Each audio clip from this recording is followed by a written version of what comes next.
What do you think of CGC Purple Label comic books? Previously on my channel, friends revealed a top 20 Golden Age Grail. I called it a mic drop. Steven thought otherwise. Sorry, can't drop the mic with a restored book unless it's like Action 1 or something. Sticky Goose takes it a step further and says these books are worthless. These comments hit close to home because I own a Purple Label copy of Captain America Comics #1. But I'm not throwing that book away. Sometimes I prefer the Purple Label. In this video, I'll share when I think collecting Purple Label is perfectly fine. So we're all on the same page. Purple Label connotes restoration. Something was added like color touch or taken away like trimming to improve the appearance of a book. On the other hand, the blue label suggests the book has been unaltered, excepting for pressing and a little dry cleaning. Generally speaking, blue is preferable to purple. So if you've got a 5.0 unrestored book, blue, versus restored 5.0 purple, you should take the blue book. I'm not arguing against that.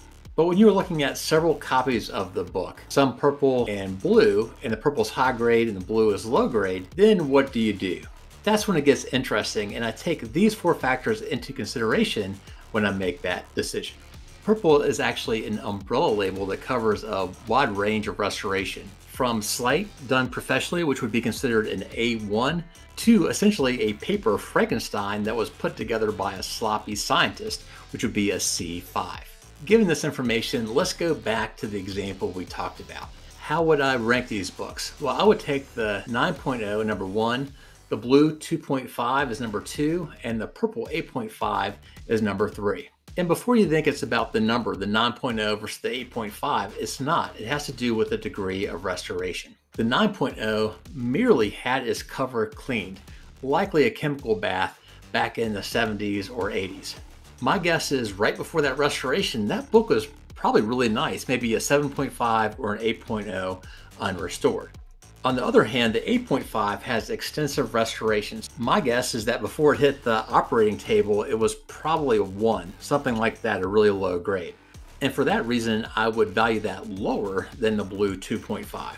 Notice what I did there. I tried to figure out what the book was as an unrestored book prior to its restoration, and that helped guide me in terms of how I valued it.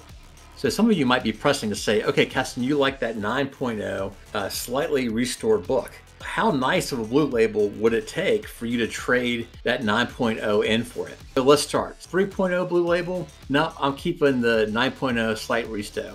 3.5? Nope. 4.0? 4.5? Okay, you got me. I'm going to trade the book in. When we're thinking about purple label, though, it's not just about the quality and quantity.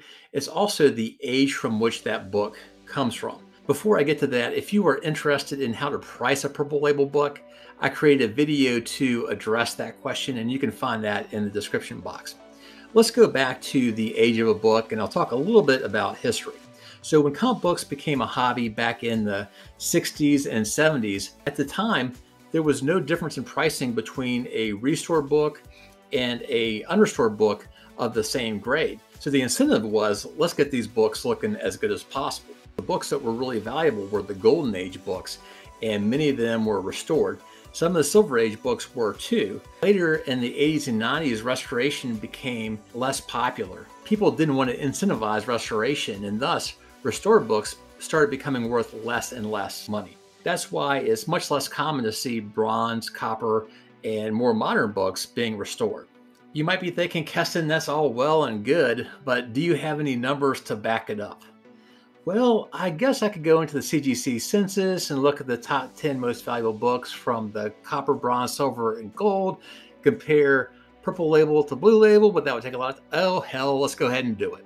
And I'm so glad I did, because I just didn't really understand the magnitude of how age affects purple label. Copper has less than 2% of the top 10 books are purple. A slight caveat here.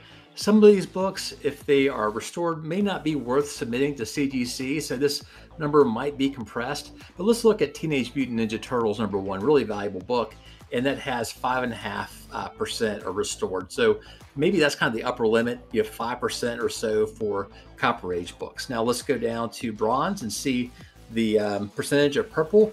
We get about 4.5% Same issue again with copper. Perhaps some of the books that are not quite as valuable in the top 10 wouldn't be submitted if they were restored.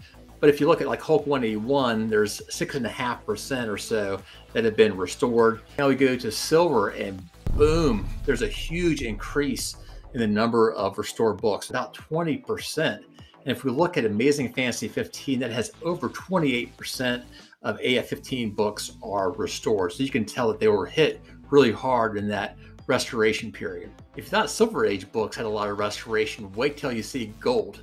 Oops, I forgot one thing. There's one book that's a super outlier for silver. It's way up here.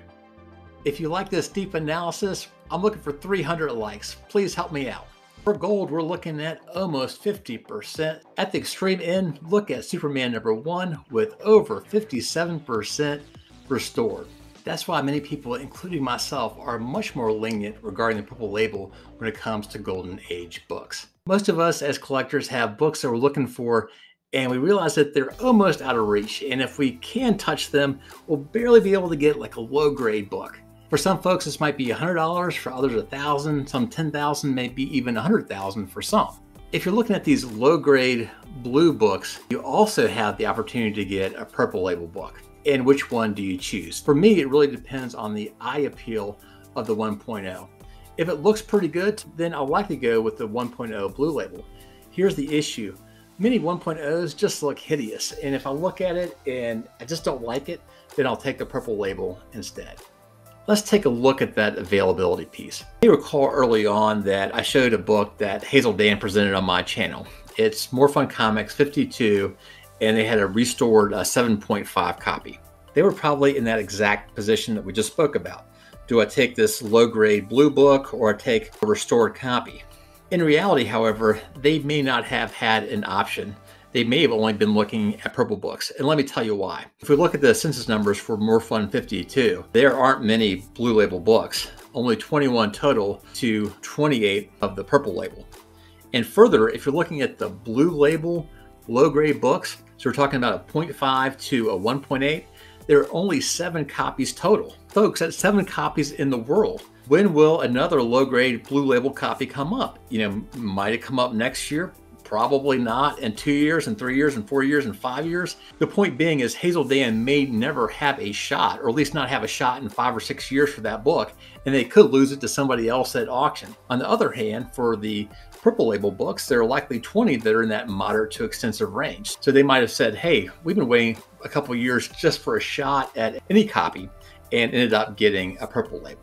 Now let's get to the most intimate, and I'm talking about personal preference. For you as a collector, consider what you like and what you prioritize. For me, I'm a big Golden Age rarity freak. I will sacrifice blue label in order to get a super rare, hard to get Golden Age book. For example, if somebody offered me a 9.8 Hulk 181 with white pages for my Cap 1 with moderate restoration, I'd say, your book is super nice. No thanks, I'll keep my Cap 1. Other people just can't stand purple. It doesn't matter the quality or the quantity or the rarity of the book or how old that book is. They just won't accept purple. And that's perfectly fine. If given the same choice, I'm guessing Sticky Goose would have selected the Hulk 181. We're all entitled to our opinions. I think it makes the comic book community richer to have these different discussions about what's good, what's bad, what's preferable to what. In fact, it was Steven's comment that inspired this video. Let me leave you with 2 things. To Sticky Goose, as the old saying goes, one man's trash is another man's treasure. And for everybody, if you're interested in seeing a worthless book that doesn't deserve a mic drop, check out this video. There may be a few treasures in there as well. If you like this content that goes a little bit more in depth, consider subscribing. Thanks so much for watching, and hope to see you around real soon.